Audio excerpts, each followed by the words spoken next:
I just want to welcome you all to the State College of Florida for the 6th annual Chinatown Hall event. And my name is Feng Ho, for those of you who don't know me, and then I am the CIO here at the college, and I met many of you last year, and certainly welcome you back. And for those who just joined us this year for the first time, and thanks for coming. Thanks to you all for coming to this great event. We're going to have a wonderful event this evening. Before I start introducing to you Dr. Elliott, my co-chair for this event, and just like to go quickly with you the program for this evening. And we're going to start now, and then Dr. Elliott is going to introduce our national local speaker. And then we will have the CEO, President and CEO from Sun Hydraulic to give a presentation as well. So, and then we'll have a panel discussion and on Chinese related issues. And then we're going to join the national webcast for the interview with the current U.S. Ambassador to China, Gary Locke. And with that, and I just want to say a few words about the logistics. And first of all, I want to thank, please give a round of applause to the staff and who have helped to put this event together, Marilyn and others. And I also want to thank Champion as the sponsor of this event, Barry, and that's who made this event possible. And hopefully you are all enjoying some of the nice Chinese snacks, and then the sponsorship help. I also want to thank METV, who is here tonight, and they were here last year and they did a wonderful job, and thanks for coming out this year. Thanks. And for the speakers, I was told that the microphones, you better use this microphone for the recording. And if you want to speak to the audience, you use one of those handheld microphones, such as, I certainly hope you all enjoying the Chinese snacks. And many of you who have been to China know that that may not be the authentic Chinese food, but we do our best, right? We do our best. All right, with that, I'm going to just turn it over to my partner, Dr. Richard Elliott.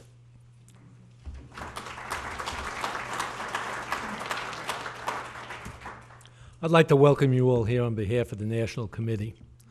I'm really excited that the State College of Florida could sponsor this event again this year. And thanks to Fang and his crew, it's really an exciting evening for me. The National Committee was established in 1966, and it's a nonpartisan, non-political, not-for-profit organization which is promoting relationships between China and the United States. And we feel we best do that by educating our citizenry on what's happening on both sides. Tonight's program is exciting. We got some exciting people. I got to tell you, it comes with some challenges. The storm was one of the challenges I was facing. I was worrying about getting our first speaker here tonight. He comes from Raleigh-Durham. But prior to his arriving, about a week ago, the original speaker was assigned to the program. His wife got very ill. She's in the hospital having an event, so we had to come up with a second speaker. And I don't know how much I can thank you for pulling in, jumping in with us. Well, we're going to start this program off with Scott Linscomb. Scott Linscomb is with a company called, I got it here, White and Case. He's an international trade lawyer. He has extensive experience in trade litigation. He's worked with the State Department of Commerce, the U.S. International Trade Commission, the Chinese Ministry of Commerce, and the World Trade Organization's Dispute Settlement Program. In 2008, Scott served as the Senior Trade Policy Advisor to Senator John McCain's presidential campaign. Scott has a BA in Poli-Psych from the University of Virginia, and his JD is from the university's School of Law. He frequently speaks and writes on U.S. and China trade relations and politics. He has appeared on the Fox Business Show. He's been written up in the Wall Street Journal, the Financial Times, the China Daily, and other publications. With that introduction, Scott, I'm going to turn it over to you and let you come right up here and do your thing.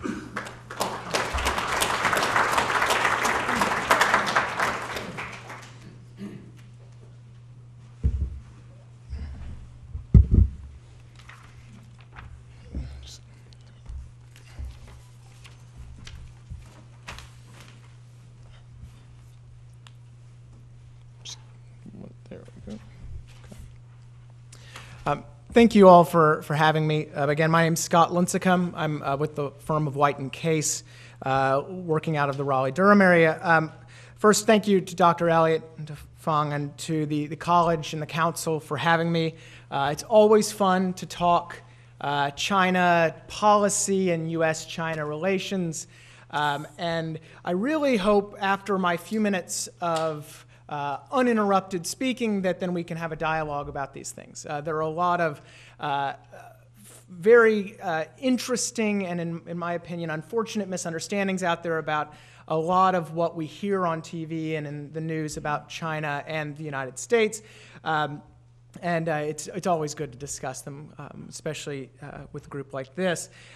So what I'm going to do very briefly is go over, in my opinion, the three biggest myths about the Chinese government, China's economy, and the U.S.-China relationship. Give me one sec. There we go. Okay.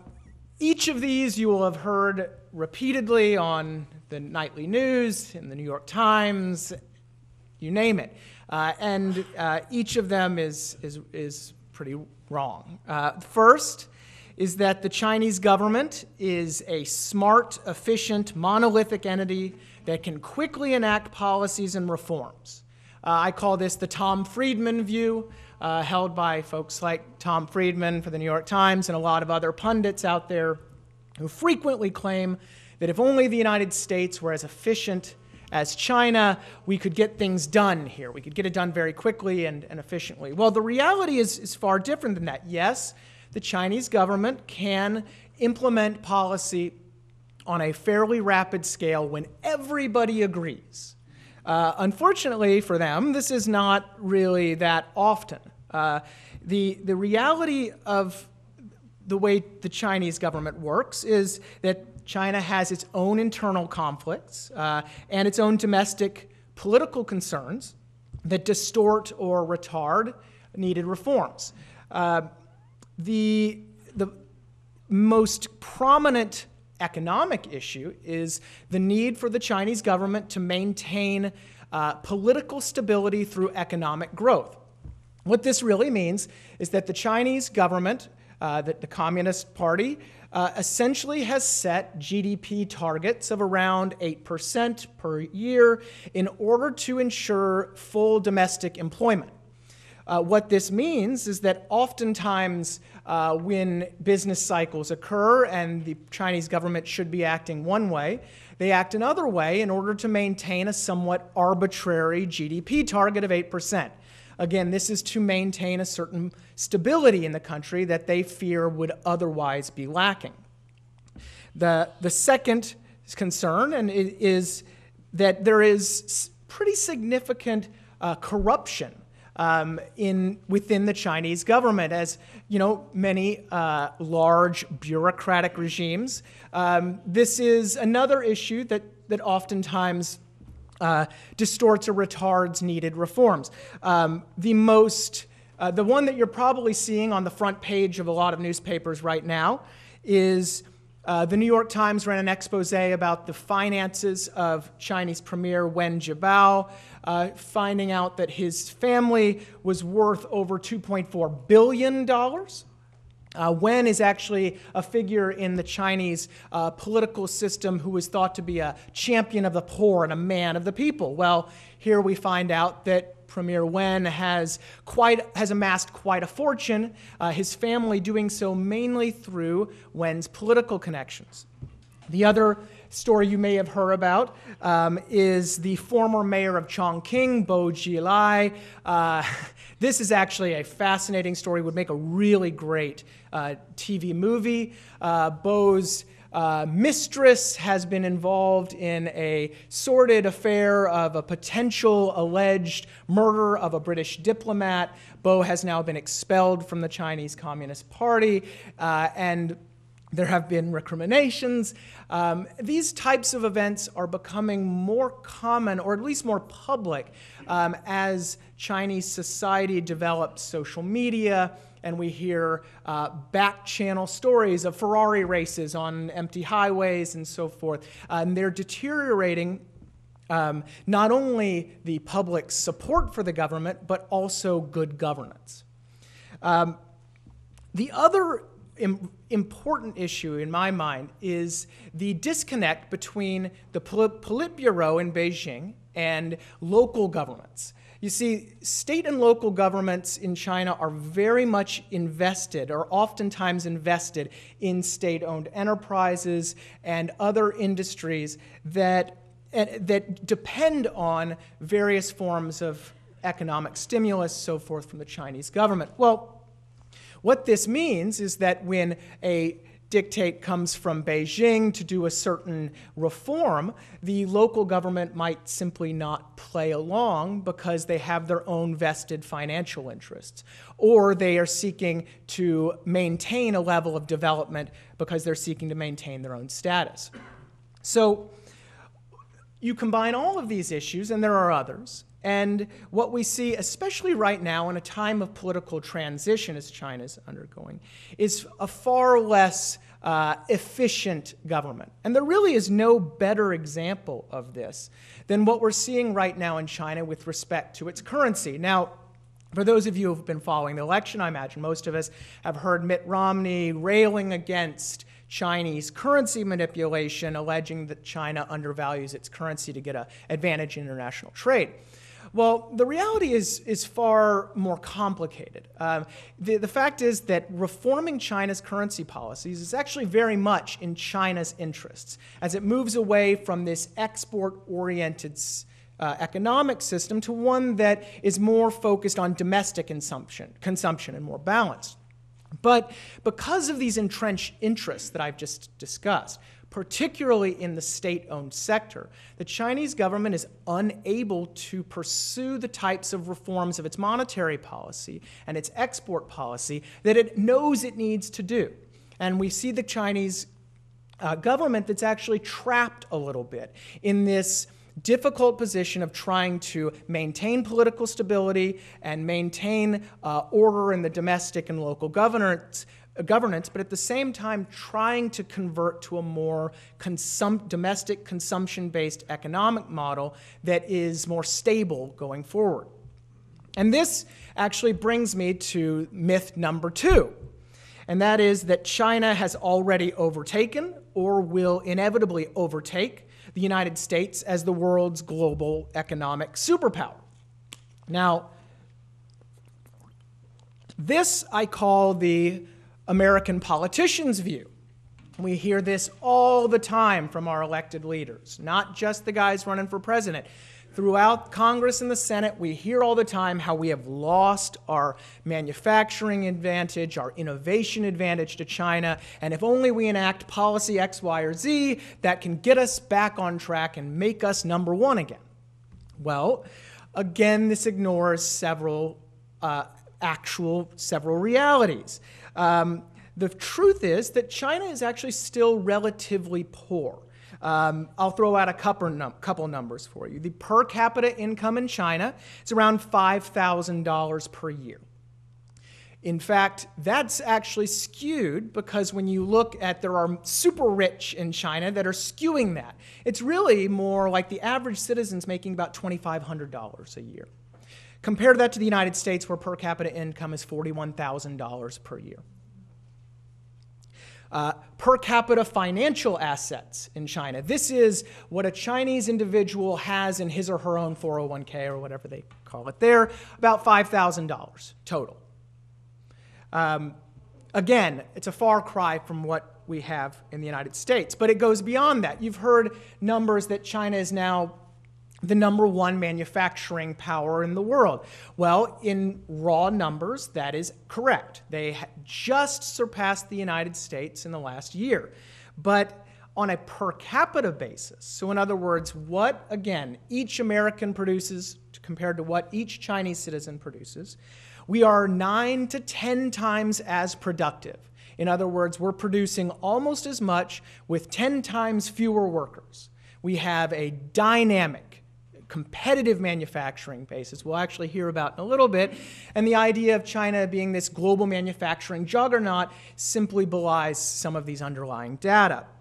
Another stat you may have heard, that China is cranking out patents and cranking out copyrights in this innovation powerhouse. Well, the reality is a bit different. Yes, in a sheer aggregate number, there are a lot of patents, but the actual patents that are becoming innovative products is far lower. And in fact, in that statistic, the United States once again leads. And really, there's no better example of this type of dynamic than when we look at my iPad or your iPhone, where all of the design, the marketing, and all of the really high-level services, high-paying services, are done here in the United States. Several aspects of high-end manufacturing are done in the United States. Middle-end manufacturing is done in places like Japan and Taiwan and somewhat in China. Where China excels right now is low-end assembly. But the Chinese people are only getting about 5% of that total price of the iPad, whereas the United States is seeing about 35% or more when you do the markup of wherever it's sold. So this paints a much different picture. And the truth is that yes, China is a rising economic power, but there are certain things that, in my opinion, could actually prevent China from overtaking the United States or other Western developed economies. I've already discussed some of those with respect to some of the political issues that they have in China. But there's others. One of the things to understand is how the Chinese government has pushed economic growth in China. And mainly this is done through government-directed lending through state-owned banks and state policy banks. These loans go to industries, some favored, some others deserving. But the main thing to note is that China has thrown trillions of dollars of stimulus through its banking sector to domestic industries. And yet it reports a non-performing loan ratio of under 1%. This is miraculous if you were to believe these numbers. The reality is that these loans are often rolled over, they are often hidden from view, and the picture we see is far more complex. And the non-performing loan issue, if you were to ask certain China economic experts, would be one of the major dark clouds hanging over the Chinese economy for the long term. China's currency and the domestic consumption issue is another. There's also a demographic issue. China's one-child policy has led to a society that you may have heard the term is going to get old before it gets rich. There are many more males in China than females. We see the population slowly curbing. And while there are over 1 billion Chinese citizens, the reality is that without a growing employment base to support an otherwise archaic government system, you could end up having quite a severe demographic problem down the road.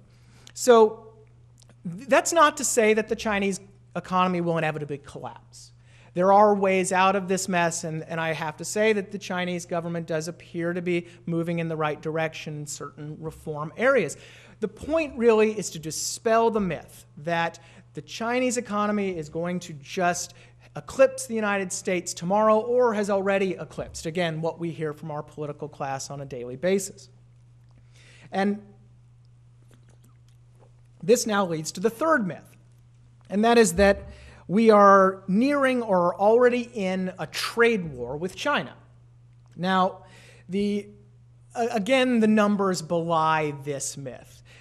In 2011, trade and investment between the United States and China topped $600 billion. And only a tiny fraction of that is the subject of trade disputes, what I do every day. In fact, the numbers we crunched a couple years ago was under 5%. So under 5% of all trade is involved in some sort of litigation, either in China or the United States, or at the World Trade Organization. So we're talking about hundreds of billions of dollars in perfectly fairly traded goods with absolutely no problems, no complaints. Now, those numbers could be a little higher if you're talking about reported versus unreported issues. But the reality is that most of the goods and services we trade with China and most of the bilateral investment, very clean, no problem.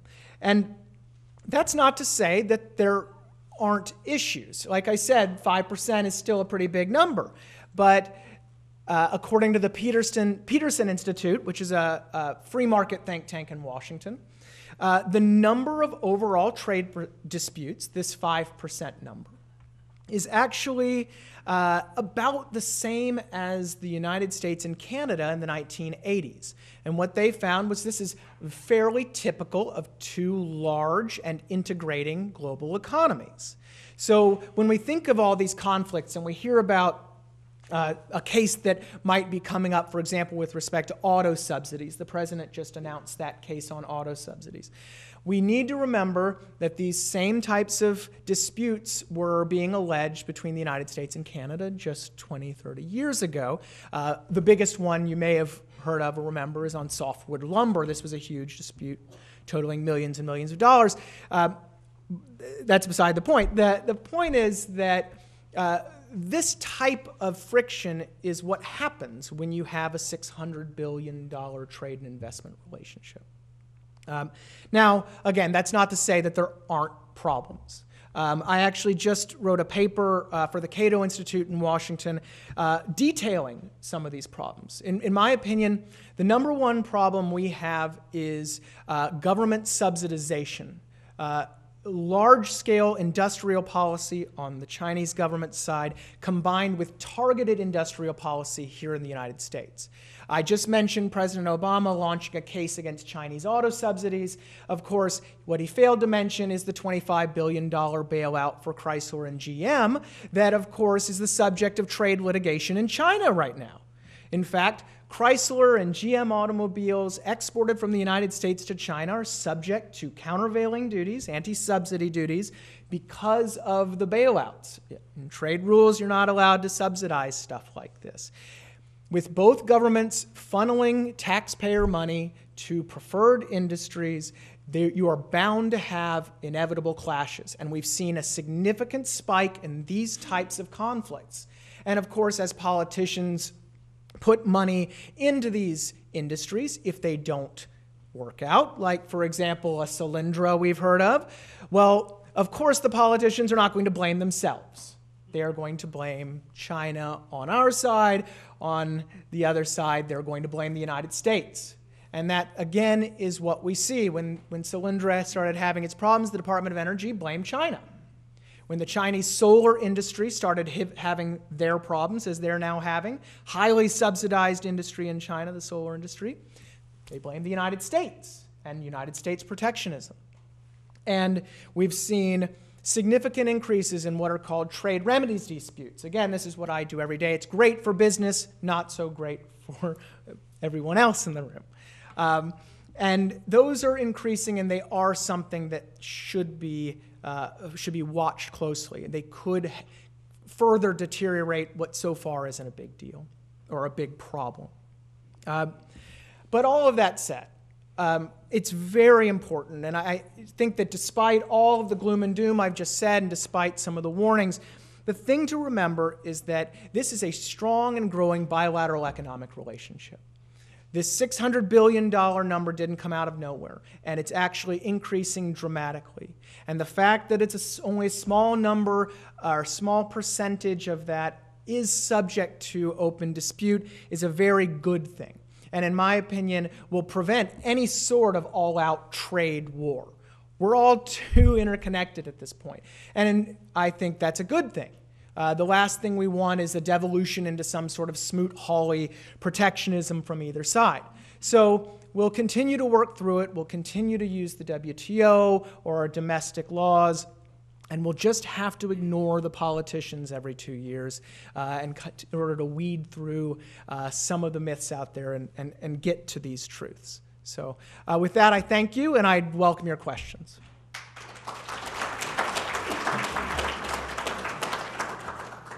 So, great.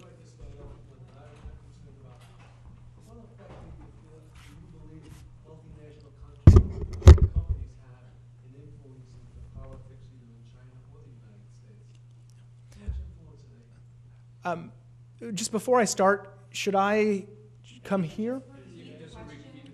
Okay.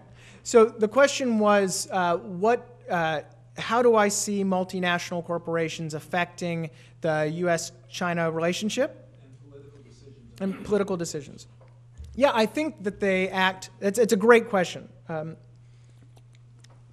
think that multinationals act in both a good and a bad way in this. And I'm a lawyer, so I'm going to take both sides, as I usually do. The good way is that they help temper some of the demagogic, populist rhetoric we see from our political officials.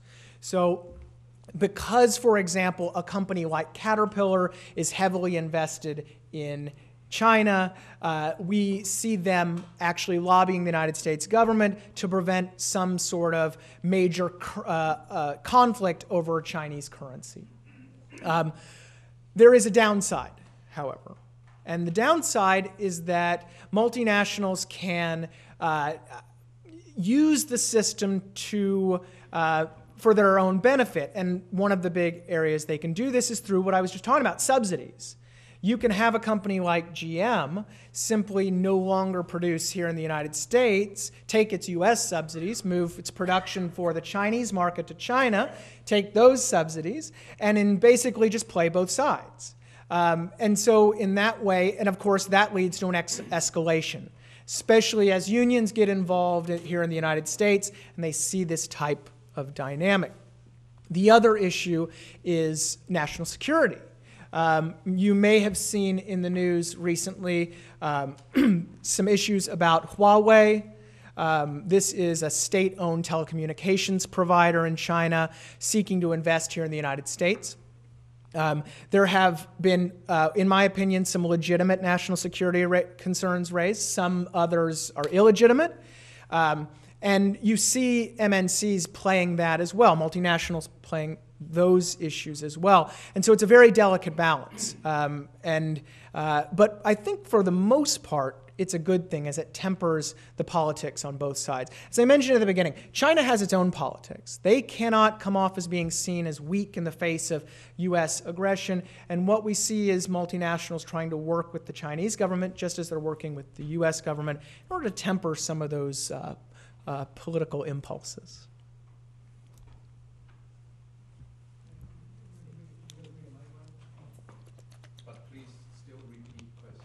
Definitely. You mentioned the average income being $5,000 a year. Mm-hmm. Is that the mean or the median? That is median. Thank you. you might want to explain that to those who might not know the difference. Oh, okay. Well, I'm. I can explain. Yeah, please do. It's basically, yeah. The mean would be an overall average. Right. And those who are extremely wealthy or the few maybe who are extremely poor would certainly influence that and not give you a true picture Right. of the median, Right. the middle class, so to speak. Right. And the median figure is the figure Top of the bell which curve. is in the center somewhat of the array Yeah. of salaries below that point. Right. That will be equal in number. Right. If you're to think of it as a bell curve, it's kind of the top of the. Thanks. I appreciate the. Big difference. Yeah. Mean average, if Bill Gates walked into this room, on average, would go to millionaires. Correct. My question is this: the Florida Department of Environmental Protection has stated that you are warned about eating our Florida freshwater fish and some species of saltwater fish because of high mercury content. They believe that at least 50% of the mercury air pollution in Florida is coming on the jet stream out of China. What can we do to get China to start enforcing and actually creating environmental laws?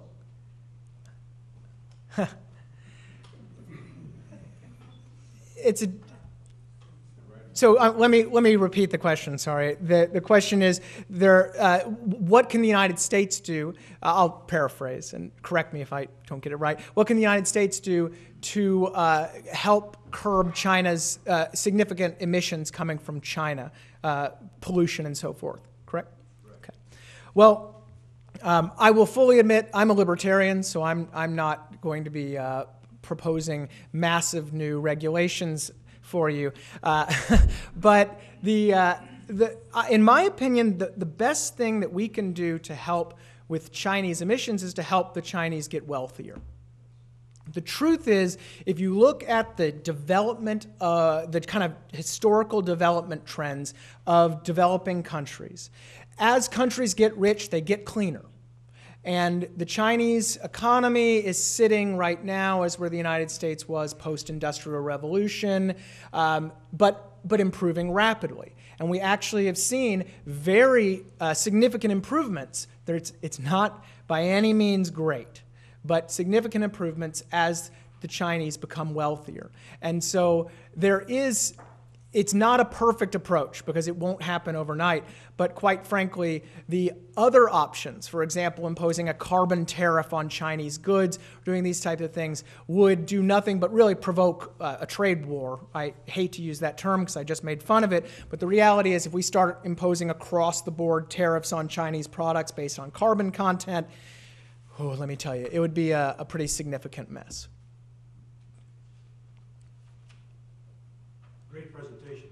The question I've got is, the comment first and then the question, is in World War II, we faced Germany and Japan in a very dangerous situation, and the same thing in the Cold War with Russia, Soviet Union, and China. And we had almost no trade relationship with those countries. We are much safer today because we have a tremendous trade relationship with China, and you don't go to war with your trading partner. Yes. The question is China has freed up their economy, but their political system is still draconian. How soon do you think they will transition to a true democracy, which is what would make both countries and the world much safer because democracies don't go to war against each other? Okay.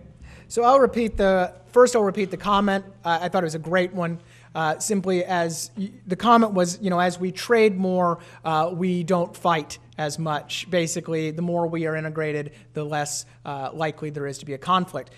First of all, could not agree with that more. This is what I like to call McDonald's diplomacy. The fact is that the more that we become interconnected, the more that the Chinese are exposed to our culture, that we are exposed to their culture, the more able we are to sift through some of the nonsense out there and really understand, wait a second, I know a guy from China, or they say, oh, I've seen that movie, I love that, America's so cool, whatever it is. The reality is it calms the tempers. It's a great point. I totally agree. Your second question, unfortunately, I don't have an answer for you. And that question was, how soon can we see a political transition to democracy? As I said at the beginning of my presentation, the Chinese government maintains political stability, and by political stability, what I mean is a rather content populace by maintaining economic growth. As long as China maintains that, as long as there are jobs, you will unlikely see a very rapid transition to democracy. That said, first, if something goes wrong in terms of the economic growth, and we're seeing rumblings of that right now as China's had a bit of a soft landing, they call it, or an economic slowdown, you see more political tension there. But even assuming there's a soft landing, no big problem, the reality is, once again, as countries become wealthier, as people are more able to not have to worry about putting food on the table for their families and more able to think about their liberties and their political voice, you see this transition happen over time. However, I would be foolish to wager a guess as to when this all will happen. It's a huge country with a very complex culture, much different from the United States, much more nationalistic. And I don't mean that in kind of a violent way. I mean that in a national culture, a national identity, as we have more of an individualist culture that really makes that a far too complex an answer for today. There's one here. You hear a lot about intellectual property theft by the Chinese. Can you comment on how extensive that is and what Sure. the attitude of ruling circles is toward it? Sure. The question was my views on China's treatment of intellectual property rights and their enforcement and the political views of it. I'll start with the very easy question, and that is, yes, intellectual property infringement is a problem in China. It is partially a cultural issue in that intellectual property is simply not as thought of as a property in certain instances, and that, of course, is an issue. But the other issue is quite simply there is a culture, not a culture, but there is pretty not high levels, but there is significant IPR theft. The one you may have heard of is that, according to Microsoft, there are thousands upon thousands of companies running fake Windows software on desktops, and for a while, even computers were being manufactured in China with fake Windows software. That's, of course, not something Microsoft wants, and it remains a pretty significant issue. That said, there are some positive signs, and this gets to the political side of it. It's important to remember that the Chinese government wants to remain an attractive place to do business, and they also want to maintain a decent global reputation. IPR is perhaps the biggest stain on that global reputation outside of on the economic side of things. And thus, you have seen pretty decent attempts by the government to begin to rein in the IPR theft problems. They certainly have a long way to go. But that said, because of the stigma attached to the IP issues, and because of a lot of pressure from the US industry, the Europeans, and elsewhere, you are seeing it get a little better. And I think that over time it will continue to get better because you're also seeing some backlash. You are actually seeing Western companies say, "That's it. It's a billion people is a really attractive market, but I just can't put up with the theft of intellectual property." The other thing is a lot of companies put up very high walls when it comes to safeguarding their intellectual property as well these days. So they're doing stuff internally in order to just keep the government out of it. They'll do it themselves.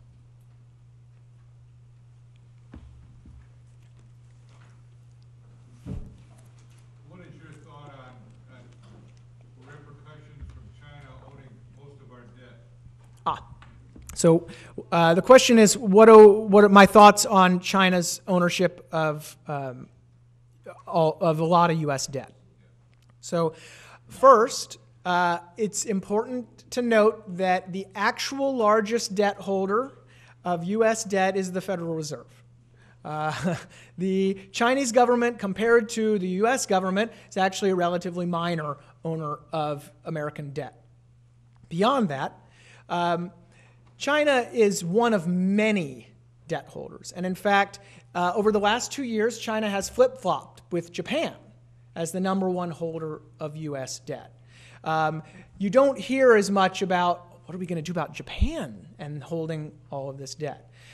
There's a reason for that, I think. And the reason is, it's the old saying, when you owe a banker $100, it's your problem. When you owe a bank $1 million, it's his problem. And the point being, Chinese government cannot just drop U.S. Treasury bills. They can't just divest. It would hurt them a lot too. And so there is kind of a standoff in a way, where it's right now they buy some of our debt and we let them. Our politicians really like it because it lets them spend a little more freely. But the reality is that the Chinese government can't really hold that over our head. It's not a very credible threat because of the damage it would do to their own economy. And one last thing I'd add about that. It's pretty interesting. China's purchase of U.S. debt is the primary means by which they maintain an artificial currency rate. So China, as you've heard 100 times during the presidential season, has an undervalued currency. Most people think that it's not as undervalued as it used to be. The reality is the way they do this partially is by buying U.S. debt. And the interesting thing is that if our politicians really wanted to solve the problem of China's currency, they could really stop borrowing as much, and it would solve the problem pretty quickly because there would be no more debt to borrow. But you never seem to hear the politicians mention that as a possibility.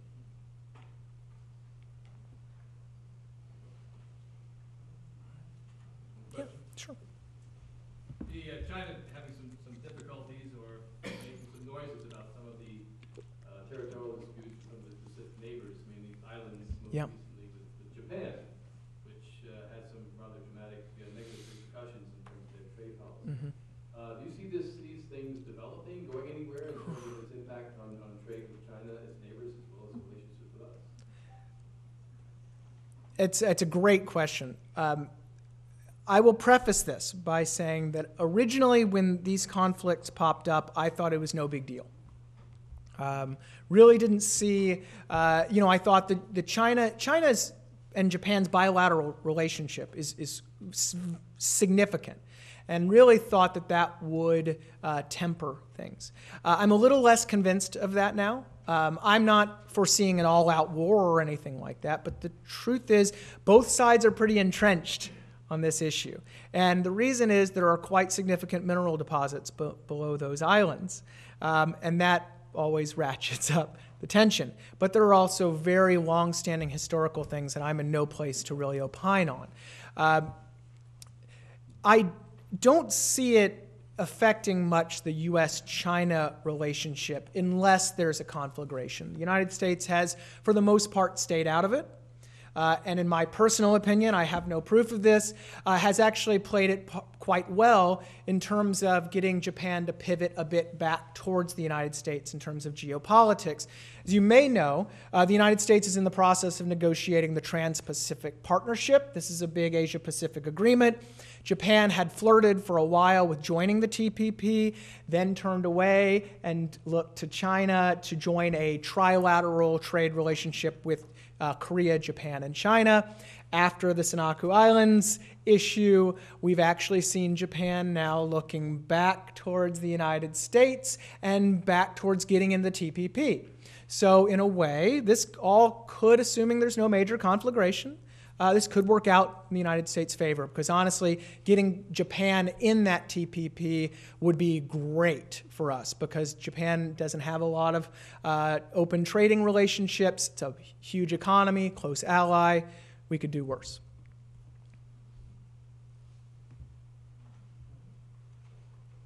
Oh, What do you yes, here. see as the future of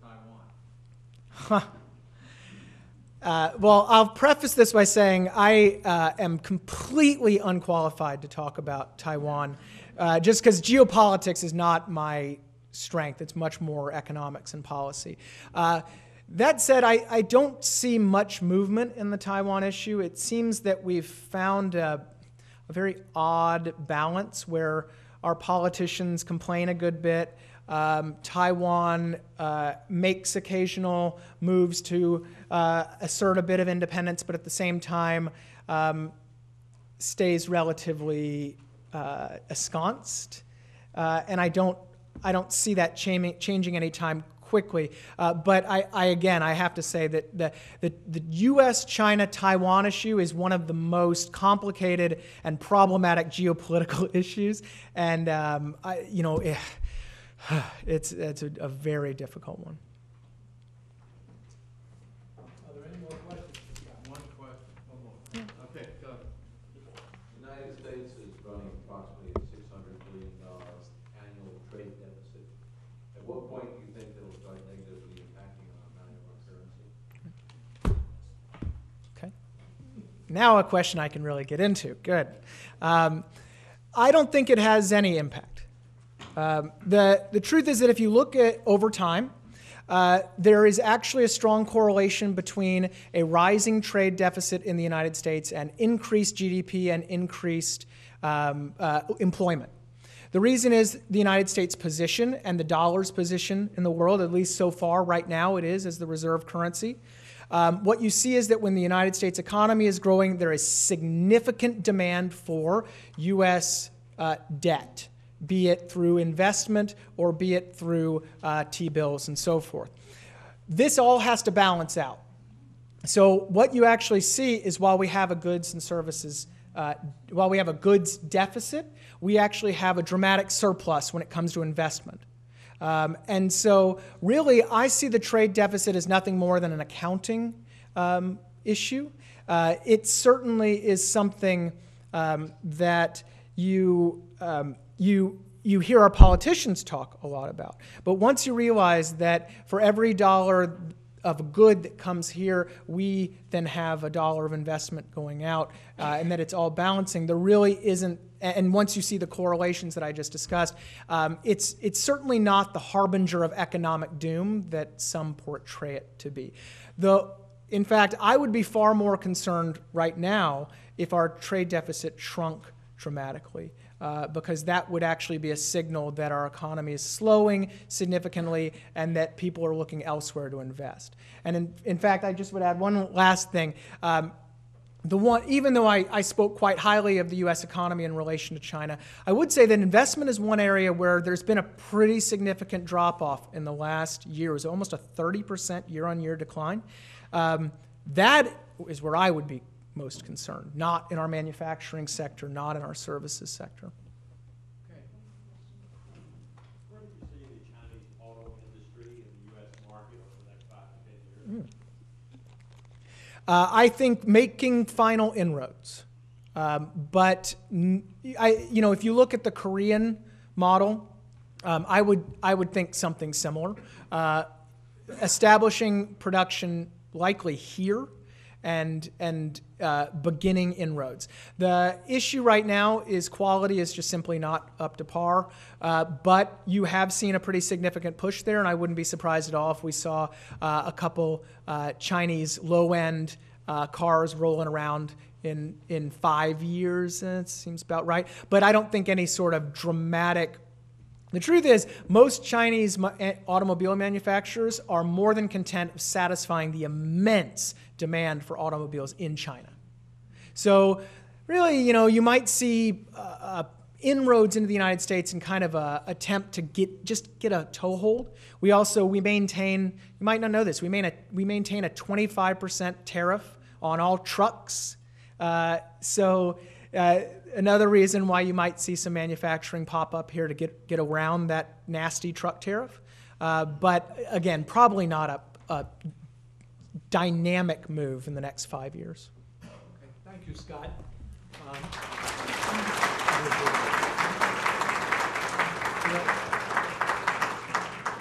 Scott will be around here tonight to interact with you. But if you're really interested in what he's doing, you should follow his blog. I've been on it now since I've follow it. He's really got some good information in. Thanks a lot.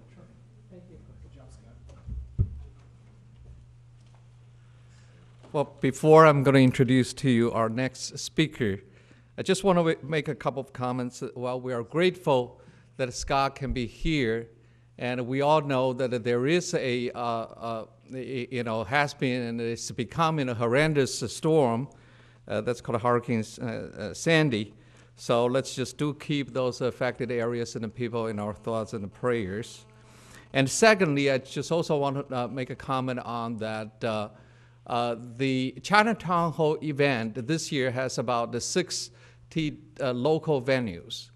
And I just checked on the National Committee's website that we are actually the only local venue, not only in the state of Florida, but also throughout this south region, this states. So we're very, very happy that we are hosting this event at the State College of Florida, so certainly very proud of that. It's been my pleasure to introduce to you our next speaker. And as you know, each year when we started planning for the Chinatown Hall meeting, we are putting together a local theme. And this year, the local theme or the local topic that we put together is engagement with China enhances business opportunities for local communities. And one of the shining spots in this area, I have to say, is Sun Hydraulic.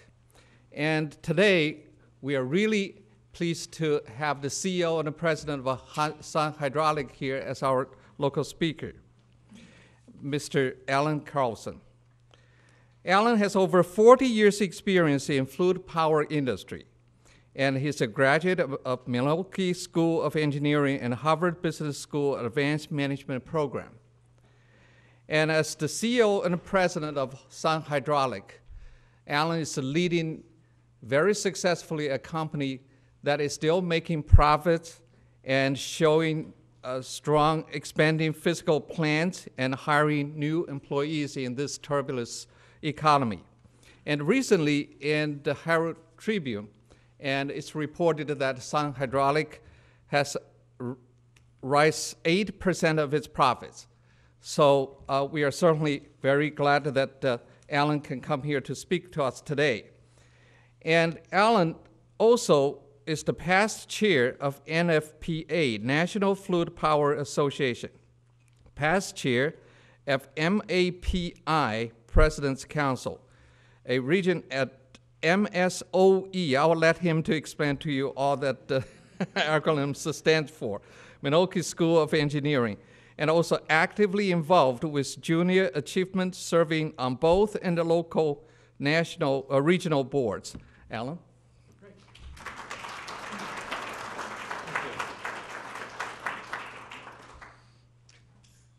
I guess I have to be sort of tethered around this because of the speaker systems. I normally like to walk around and sort of be a bit more casual, but that's not going to work this evening, so I'll be anchored right here. Before I get started, though, I did bring a few colleagues with me from Sun, and I'm not going to introduce them all, sorry guys, okay? But I am going to introduce one, Nanjun Z. Would you please stand up? Then.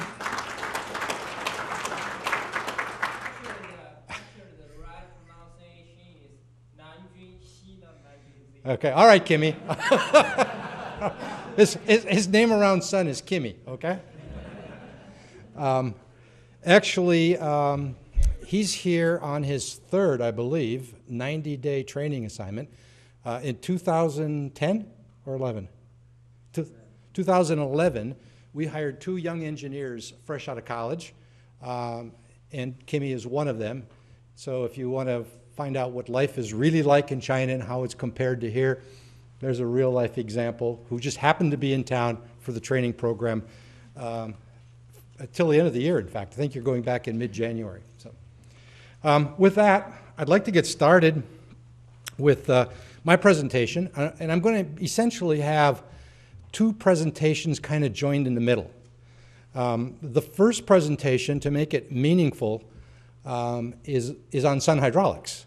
Who are we? What are we? Because I don't think if you don't understand that, you would have a difficult time understanding what we're doing in China. So it's actually two presentations joined in the middle, okay? This is our annual report cover for this year. And the theme in the annual report is standing out. We always have an annual report. We're a public company, so we have to publish an annual report regardless. But the theme of each of the annual reports is kind of an interesting story.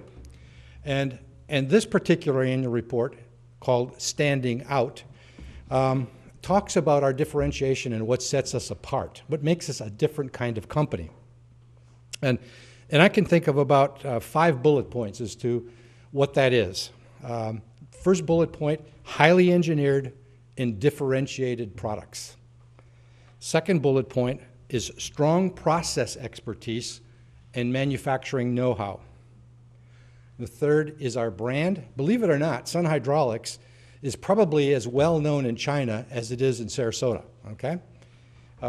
If you're in the hydraulics business at all, if you're a college student studying engineering or fluid power, you know us in China.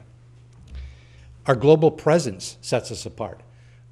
Believe it or not, for the last few years, and certainly this year, well over half of what we produce in Sarasota is exported. Last year was 60% of our product was exported around the world.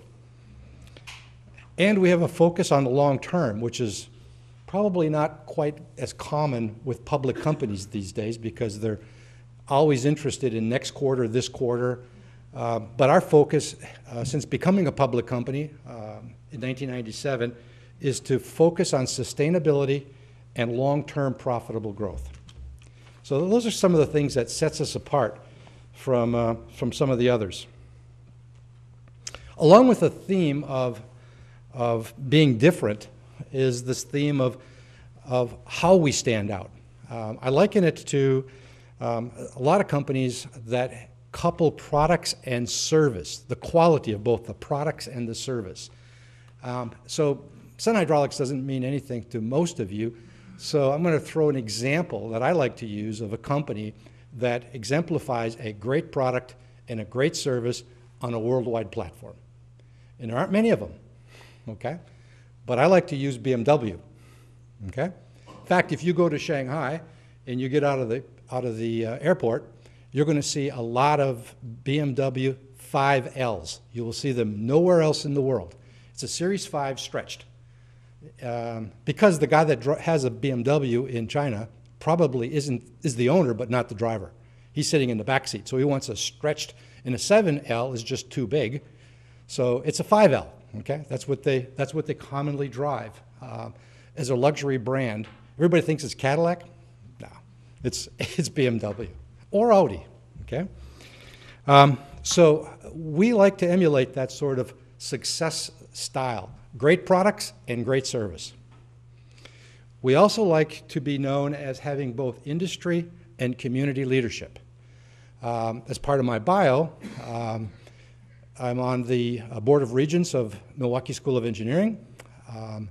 I'm in the local JA program supporting junior achievement and free enterprise at the local level. In the industry, again, it's the President's Council of MAPI, Manufacturers Alliance, a manufacturing company. So we really, and many of our people as well, throughout Sun, we donate a lot of time to civic things in Sarasota, in Florida, and nationally. We also take a stakeholder approach, meaning that while profits are important, recognition that the profits of the company are generated by the employees, by our suppliers, by our channel partners. And so we take a holistic view of the stakeholders and not just focus on the return to the shareholders. You put all that together, you come up with a very differentiated kind of company, beyond what I said in my opening remarks. Some key facts. I like to call the first one is our born-on date is 1970 here in Sarasota. founded by a gentleman, Bob Koski. Some of you may know Bob. If you've been to the Oslo Theater, the production company is named after him and the family, a very philanthropic family in Sarasota. Our revenue is about 200 million. Actually, it's north of 200 million. I'm not going to get into the details of our financials because you can just go online and our annual report is available for anybody to see. We have 900 employees. They're based in the US, UK, Germany, France, Korea, China, and India. Of the 900 employees, about 720 are here in Sarasota. We have been written up by Harvard Business School, Forbes, Fortune, and Business Week many times over the last few years. And there's 4 Harvard Business School case studies, 1985, 1990, 1998, and 2002, about the style and how we run our company and the culture. As I said, we're a public company, going public on January 1997, traded on the NASDAQ. If you want to buy some stock, it's about $26 a share. 15 years as a public company. This was Manhattan. Thankfully, this picture was taken before today because it's probably not going to look like that tomorrow. But this was the billboard on January 9th this year, celebrating the 15th year as a public company on the NASDAQ. So who are we? Many of you have driven by our facilities here in town, but probably have wondered, what's this quirky little company do? Our business is hydraulic cartridge valves and manifolds. We'll get into that a little bit more. Don't worry about that now. I'm sure that doesn't mean a lot to most of you. Who are our customers? The customers would be mobile and industrial capital goods manufacturers. And a variety, literally thousands of different customers around the world. We make a highly differentiated product and avoid commodity markets. So Caterpillar would be a customer of ours. Yep. Probably not our biggest customer. The Florida Power and Light trucks that you see around town, these bucket trucks where a guy goes up and changes, we're on every one of those bucket trucks that are made in the U.S. Many of the construction site platforms, the aerial work platforms, we're on those. As I said, we're differentiated with products. We focus on product availability, superior customer service, and having a global platform. So here's our products. Essentially, there are 3 categories of products. The cartridges that we manufacture here, about 2 or 3 million a year. Integrated packages, where those cartridges are put into housings. The housings are sort of like a printed circuit board for the cartridges. The housings could be made in the US, but they could also be made in China, Korea, Germany, UK. And our new venture is electronic controls, because many of the products that we produce are controlled or regulated by some sort of an electronic black box on a machine. And the electronic controls are a company that we acquired based in California to complement our cartridges and integrated packages. A little bit about our industry and markets. Hydraulic valve market we're in is about a $3.5 to $4 billion GDP kind of growth business. The cartridge piece of that, the benefits are that they're smaller, lighter, and more customizable. And they go into an integrated circuit, much like an electronic controls product would be. As I said, hydraulic valves is $3.5 to $4 billion.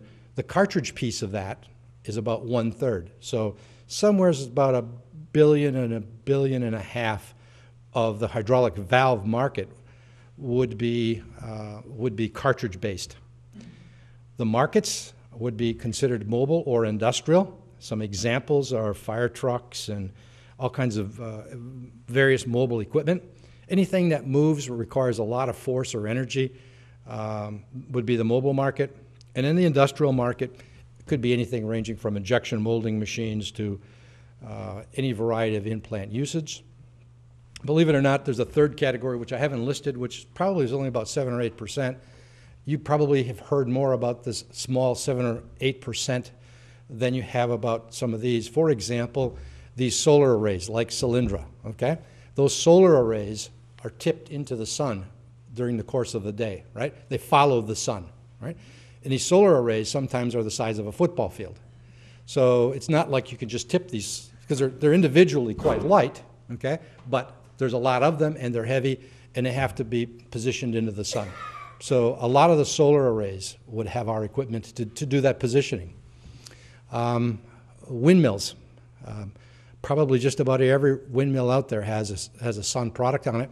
What does it do? Well, again, you have these blades that have to be positioned into the wind. The whole head has to be positioned in the wind, and they have to regulate the speed to get the frequency, the 60 hertz or 50 hertz or whatever they're trying to generate. So they actually regulate the speed of the windmill, and they do that all hydraulically. Some more examples. Stage shows. If you've been to New York or you've been to Las Vegas with Cirque du Soleil, you'd probably find our products are on those equipments, positioning and holding large platforms for stage shows. And Disney, another large customer of ours, animatronics. A little bit more about our markets served. As I said, the mobile, industrial, and then there's the third category, this unique, which we just talked about. I look at the geographic area of our business. The green section there is the Americas. It's only about 40%. The blue section, Europe and the Middle East, is about another 40%. Asia Pacific is about 20%. And we'll talk a little bit more about Asia Pacific as we move on. What are our business drivers?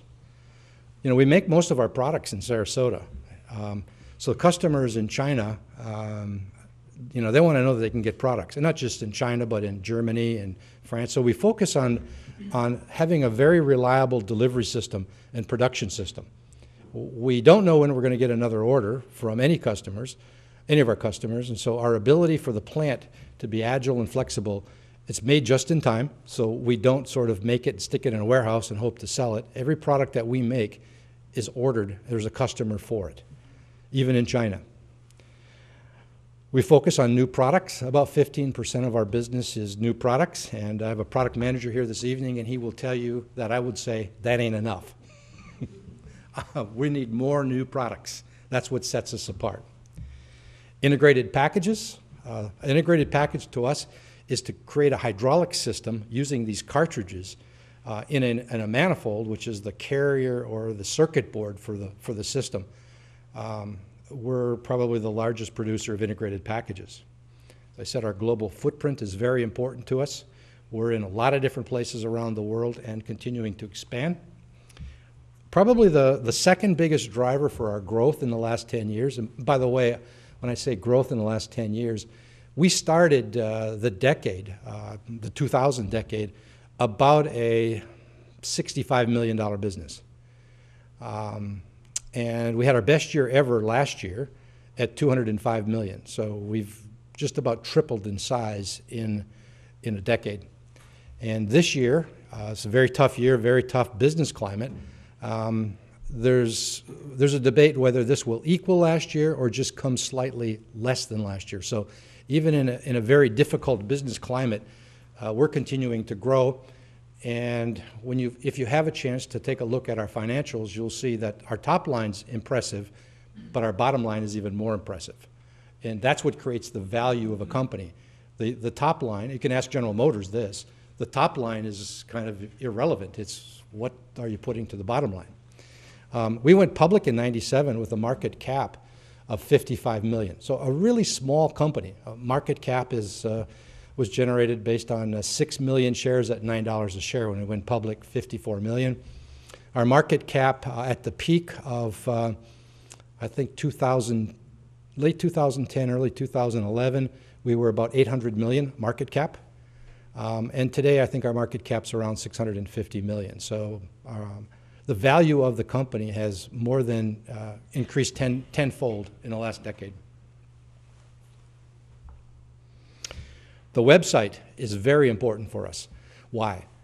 Well, it's our billboard to the world.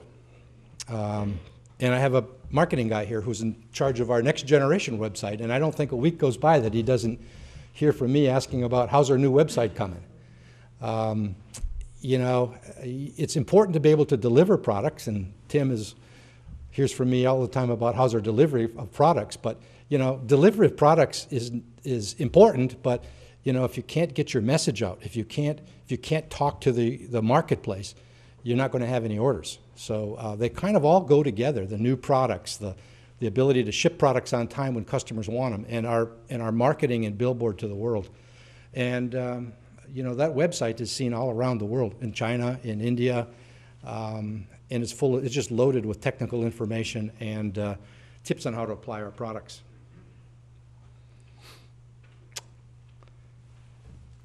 So that's kind of a picture of Sun, and the standing out theme that we just talked about, I think you probably have a little bit better picture of that now.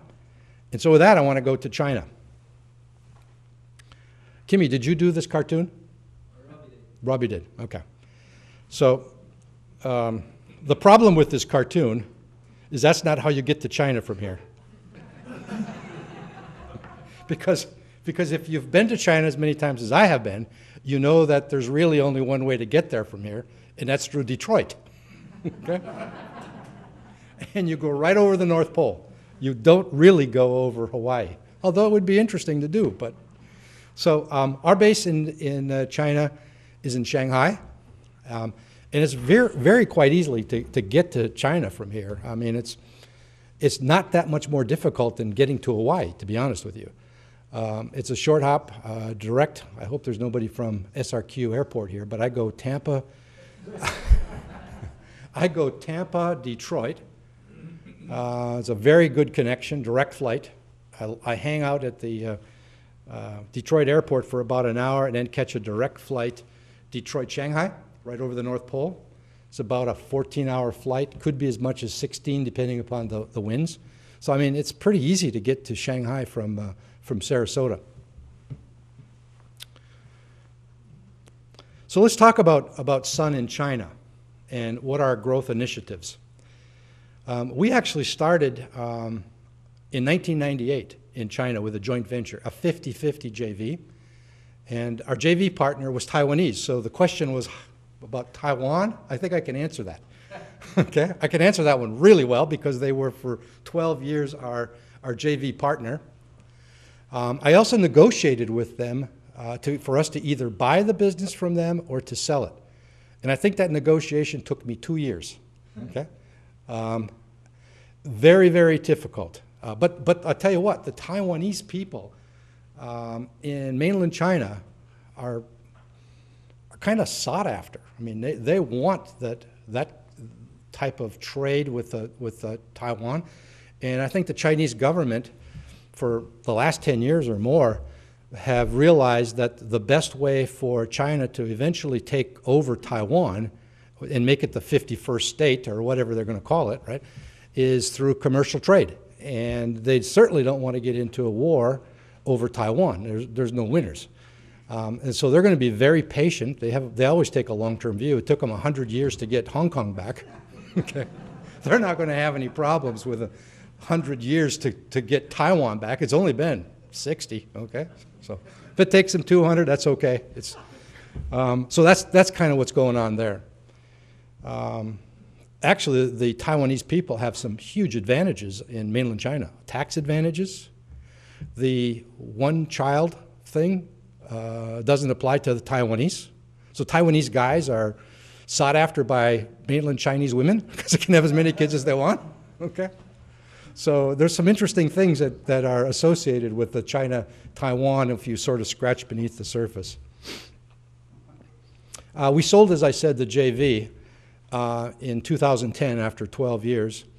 Why did we sell it? Well, our Taiwanese partner was a small family-run company, and we wanted to make much more significant investments because we could afford it, and we also saw the opportunity, and they were quite happy, you know, being very successful, making a lot of money, having 2 or 3 Lexuses in the garage, living the good life without taking a lot of risk. So we needed to change that, to be more aggressive, to take a more aggressive position in China to grow our business. In 2010, Well, 1998, we did no business in mainland China. 12 years later, we were doing about 6 million of sales out of Sarasota. Their numbers were much higher than that. So 0 to 6 from 98 to 2010.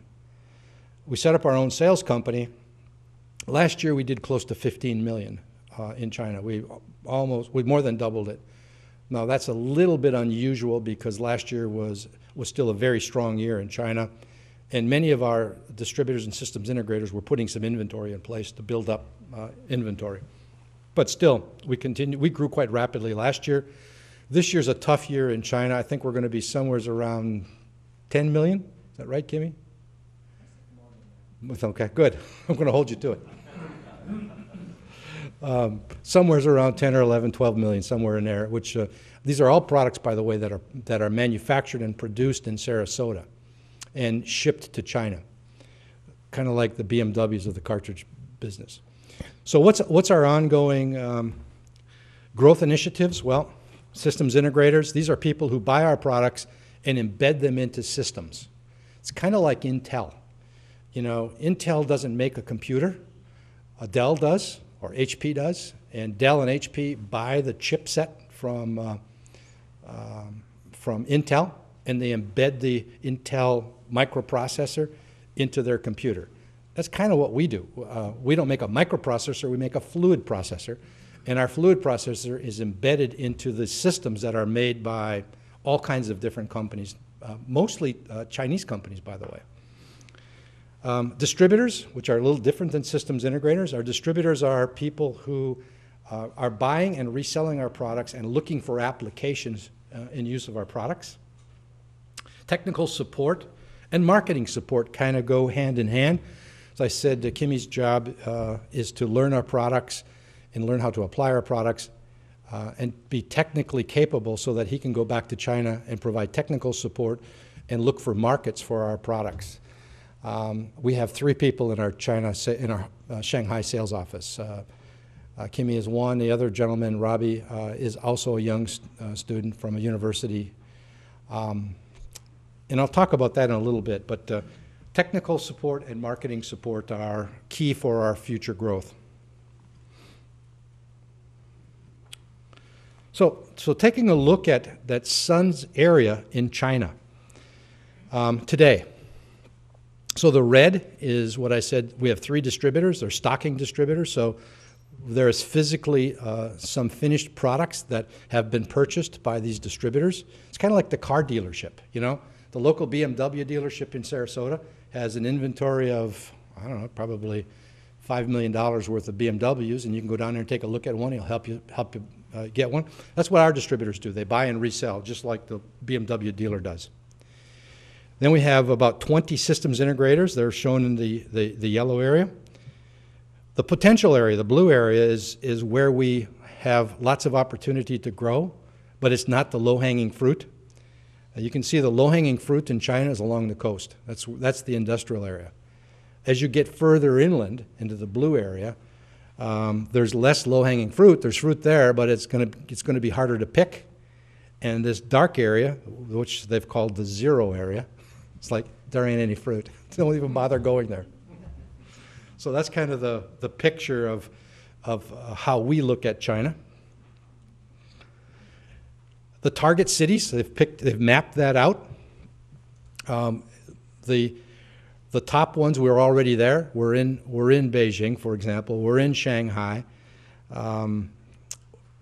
We're in a lot of these places already, but some of them, as you can see in the blue area, are locations that we're currently not there, but seeking opportunities in those places. What I found interesting is that some of these cities that we've never heard of, and we've heard of Beijing, we've heard of Hong Kong, we've heard of Shanghai, we've probably heard of Shenzhen because that's where Huawei is, okay? But some of these cities that we've not heard of are huge cities. These are, you know, I'm talking about 20, 30, 40, 50 million in some of these cities. Yeah, go ahead. From Wuhan, they listed as number 9. Uh-huh. It's a huge city. What's the population of Wuhan? Like 500 million, yeah. Yeah. How many people in this room have heard of Wuhan? Oh, 10%. Yeah, yeah.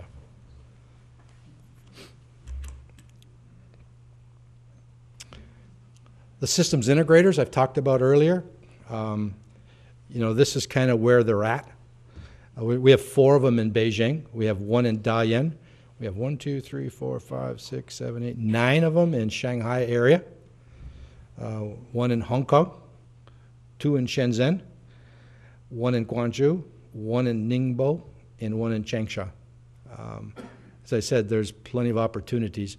The systems integrators are really customers who are buying our products and embedding it into a product that they produce. This is a good place for us to be, because these are all, when they go to market with their systems, kind of like, you know, when Dell goes to market with the computer, when they put Intel inside and you buy a computer because it's got Intel inside, a lot of that happens here as well. These systems integrator will say, we use Sun, okay, which is like the brand to be using. It's going to work, and they're going to get support.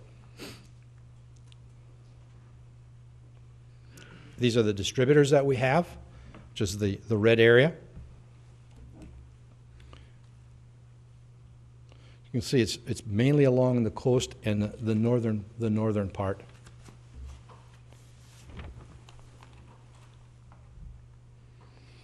This is the cover of our annual report, not last year but the year before. And the theme in that annual report was position. And so what I find interesting in that annual report, as I said, all of our annual reports have some theme. And the cover of our annual reports generally just has one word, like position or standing out or something. The message inside, when you went in to read the annual about position, it talks about being in position with your products, with your markets, and with your geography. And so the investments that we made in China, can continue to make in China and other parts of the world, not just China. We're not just riding one horse. Is about being in position and making the investments ahead of the curve before your competitors get there, being first there. So that ends my my presentation. But before I take any questions, I thought I'd like to comment on some of the things that Scott said. Your myths, pretty right on. We could probably have a beer and debate some of them a little bit around the edges, but yeah, I would agree with them. But I created my own list on the fly as I was listening. What are not myths? Okay, China's growing rapidly. The infrastructure that's going in place. It's the most vibrant economy in the last probably decade, maybe as far back as Nixon. 72, when we opened up trade with China. If you took that time frame and brought it forward to today, it probably is the most dynamic economy in that 30 years, or 40 now. The people are well educated, hardworking, and very similar in values to us, more than any of the other Asian countries, more than the Japanese and more than the Koreans, for sure. You know, when I began looking to hire some young college guys, and we visited some universities a year ago or a year and a half ago, we set some ground rules as to what we were looking for. And because, you know, there's like 1 billion people, so, and I don't know how many of them have engineering degrees, but a lot of them, okay? So the ground rules that we set in that time frame was, I'm going to do this from memory, Kimmy. I didn't write it down, but you probably remember it just as well as I do. Has to be an engineer, okay? Has to speak English and Chinese, okay? But clearly has to speak English.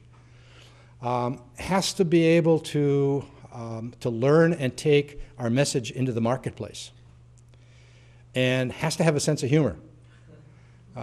So that's kind of what we set out looking for when we hired a couple of young college students. But there were lots of people that met that qualification. And what I found amazing was the English language capability of young engineers. His English is as good as mine. And his Chinese is like a whole lot better than mine. So it's interesting.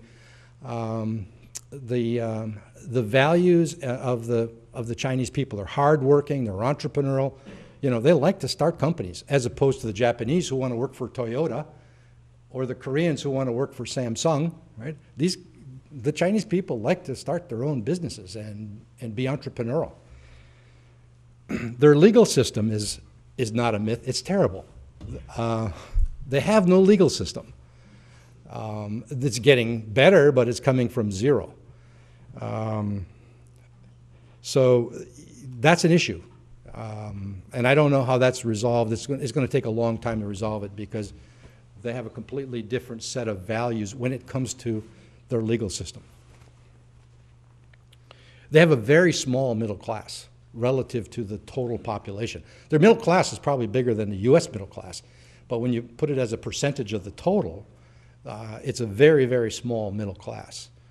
And it's geographically biased. The middle class that does exist is along the coast. I don't think there's any middle class once you get into the black region or even a lot of the blue region.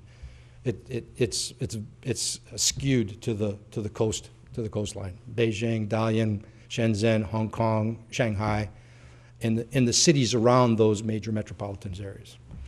So that's sort of my take on what's not a myth about China. With that, should I take some questions, or do we want to go to the panel?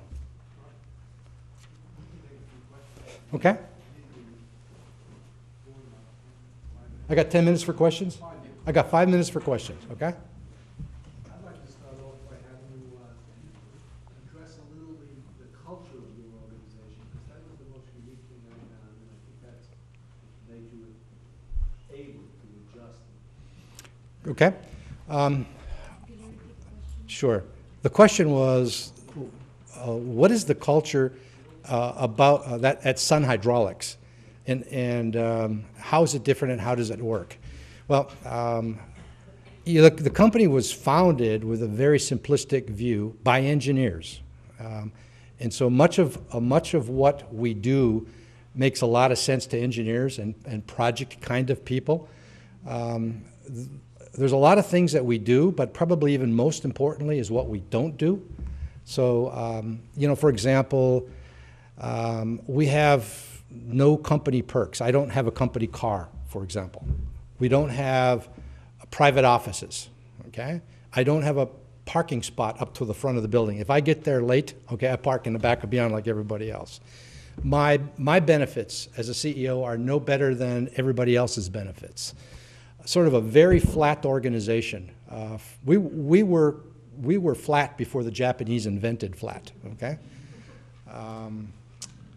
We have no titles on our business cards. So if I give you my business card, there's no title on it. The symbology of that is that you do lots of things during the course of the year. And if I give you a title, well, that's what you're going to want to do. If I don't give you a title, you're free to do whatever you want to do. That rule has been slightly broken. I don't have a title on my business card, but I do have a title.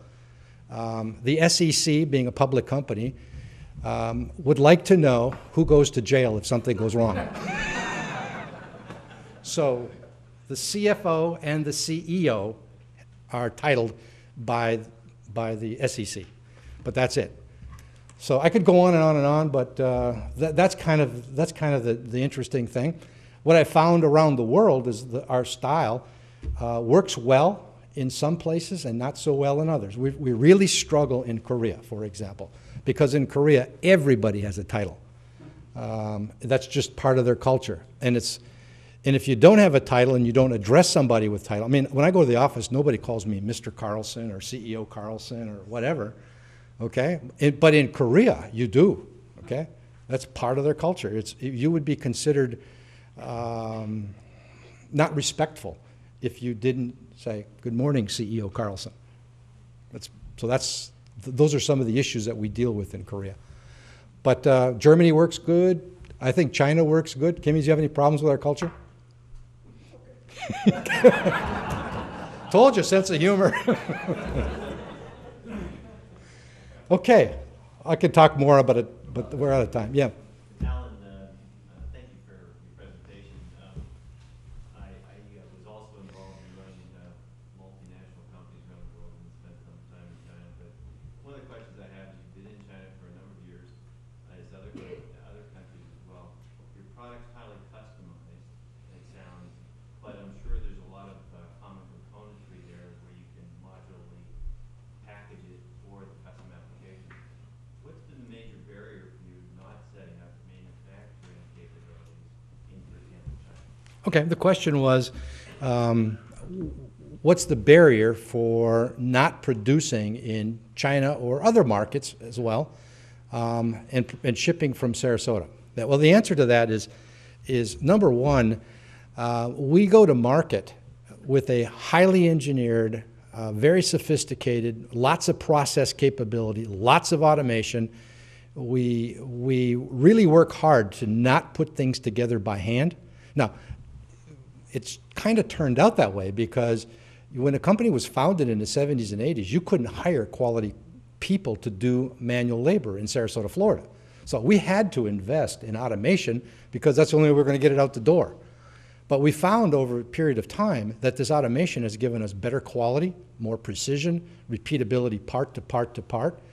And if you try to do all that manually with, people filing it and moving, it just doesn't work so well.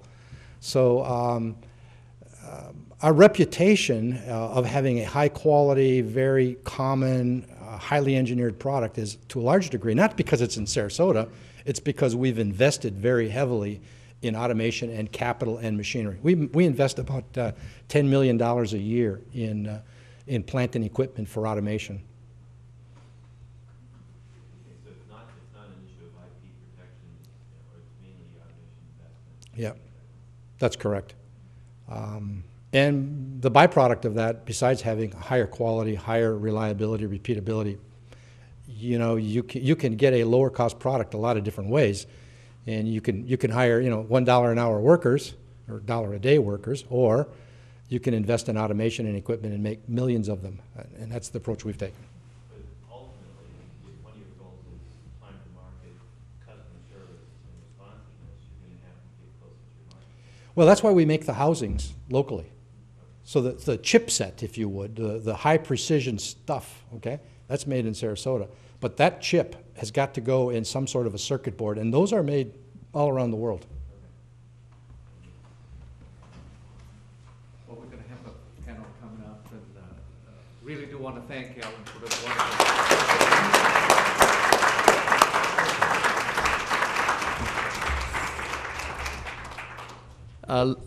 Let me also correct myself that I just checked on the web. The population of Wuhan is close to 10 million, not 500 million. But having said that, Alan was absolutely correct that in terms of the engineers, just to share with you some quick stats that, because I just gave a presentation last Friday, that by around 2020, that close to between 65 to 69% of all jobs in the United States will require some kind of a post-secondary education, while at the same time, United States will have close to about 50 to 52 million engineers as compared to China, and India will have over 100 million engineers. So just I want to share that number with you. All right. We're very fortunate, thank you. That was a great presentation. Appreciate it. We're very fortunate tonight to have a third person to speak for a few minutes. And he really comes to us through Sister Cities. Sister Cities is an organization that he'll talk to you about and tell you what they're doing and why they're doing it. But the Sister Cities program here in Sarasota and in, it's a wonderful program that's looking to connect different countries together and cities together to work on common needs. Charles Stiltson. Stylen. Charles is a graduate from the University of Oregon with a PhD degree in business administration and marketing. He spent 30 years teaching at the Chinese University in Hong Kong, serving as a marketing consultant to the Hong Kong Government International Trade Development Unit. He's conducted management development programs for multinationals as well as local companies and governments, agencies in Hong Kong, Taiwan, China, Philippines, Korea, Australia, Turkey, and Canada. Recently, he is relocated back here in Sarasota, and he currently is serving as the Vice President of Business Economic Development for the Sarasota Sister City Association. And I've asked Charles tonight to share with us some of the things that are happening with that organization and his experience. Thank you, Charles.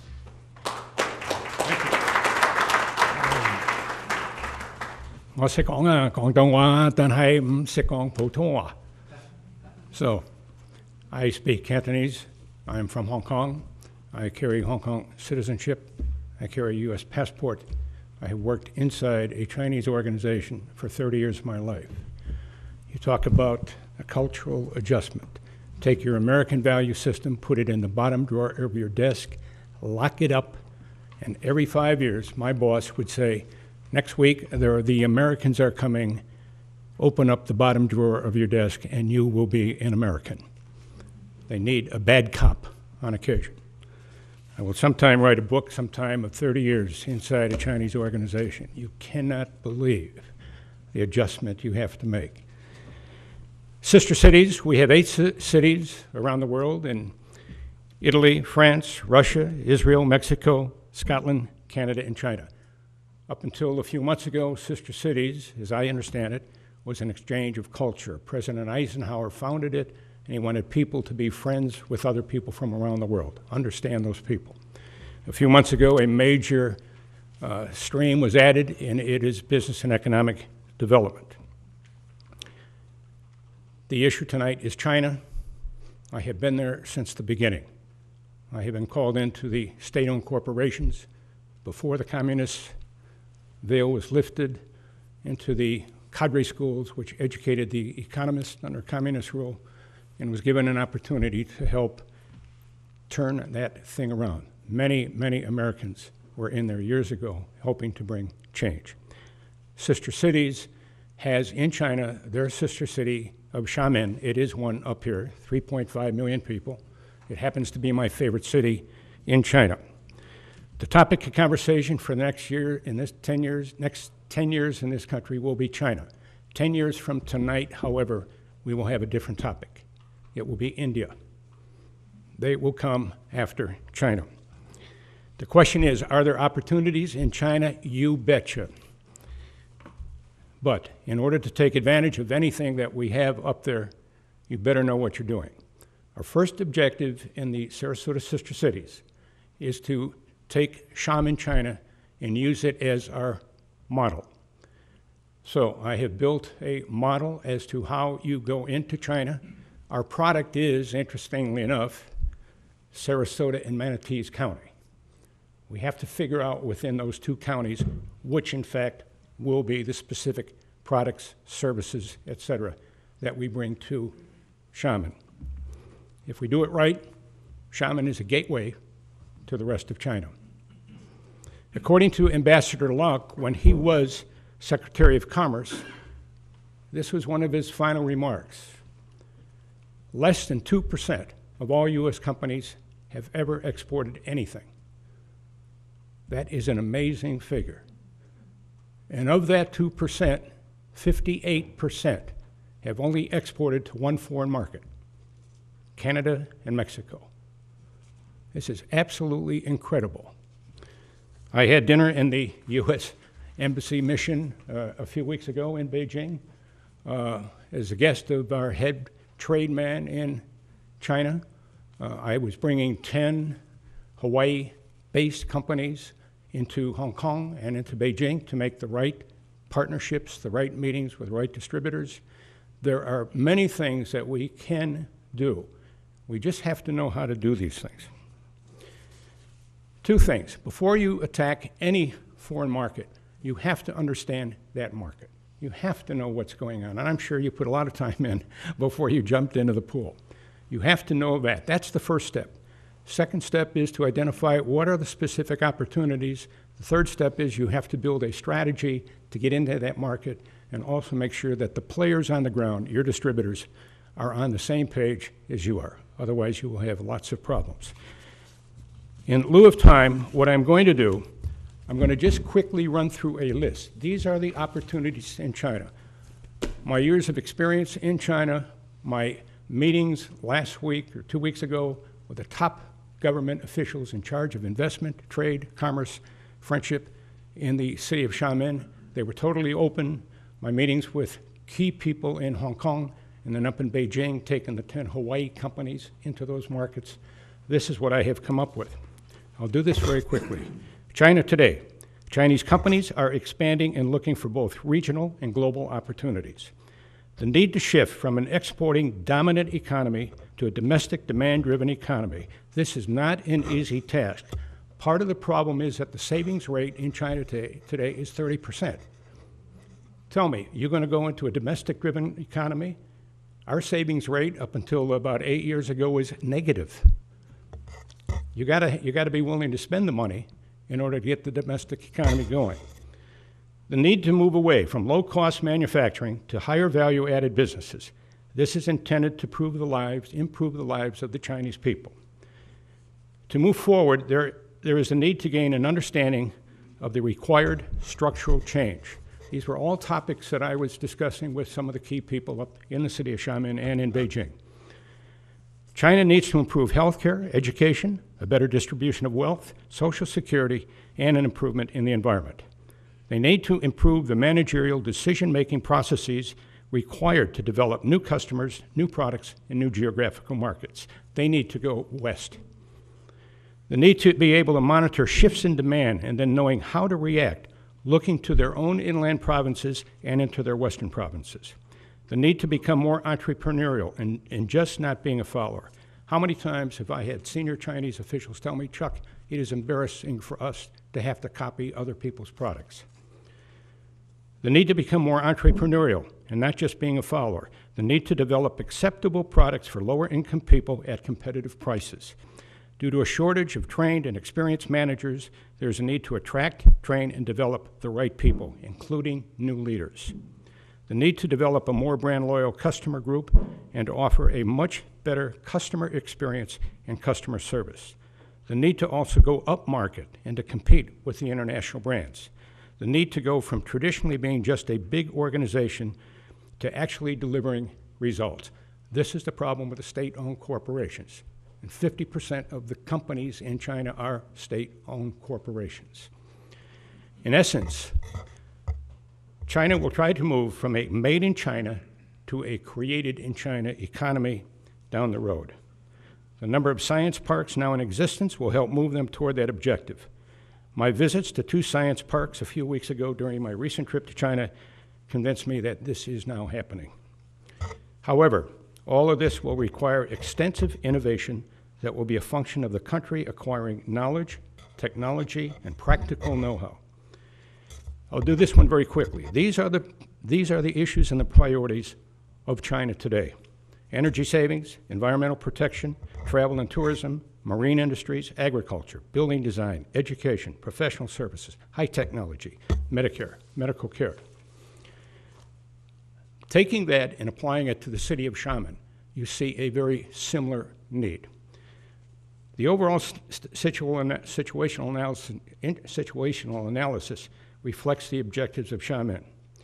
This is a comment made to me by the Vice President of Xiamen's People Association. Quotes, Xiamen needs to transition itself from a manufacturing economy into a professional services economy. The question is, Chuck, what things have to happen and how do you do this? This, however, does not suggest that they would abandon manufacturing, but the need is to upgrade technology-wise that manufacturing sector. Yeah. Okay. That's where they're going. The question is, we have got 7 or 8 key opportunities that we have identified that are for Sarasota and Manatee. So, thank you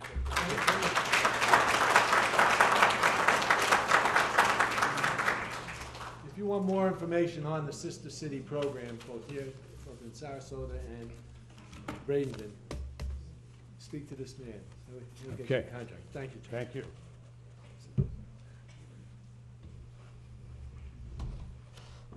And we're just about to start the tonight's nationally webcasted program with U.S. Ambassador to China, Gary Luck. And we have posted on the big screen earlier that if you are interested in raising any questions, and we do have the staff here who will assist you, who are passing around the cards, and please feel free. And understanding, though, that there are 60 local venues, that some of the questions may be able to make its way in, and some of them may not be answered. But however, we have talked to the National Committee, and they have agreed that whatever the questions that we're going to ask, that they will review those questions and try to get back to us. So please feel free if you do need to ask any questions. And we are going to dim the light and just get ready to start.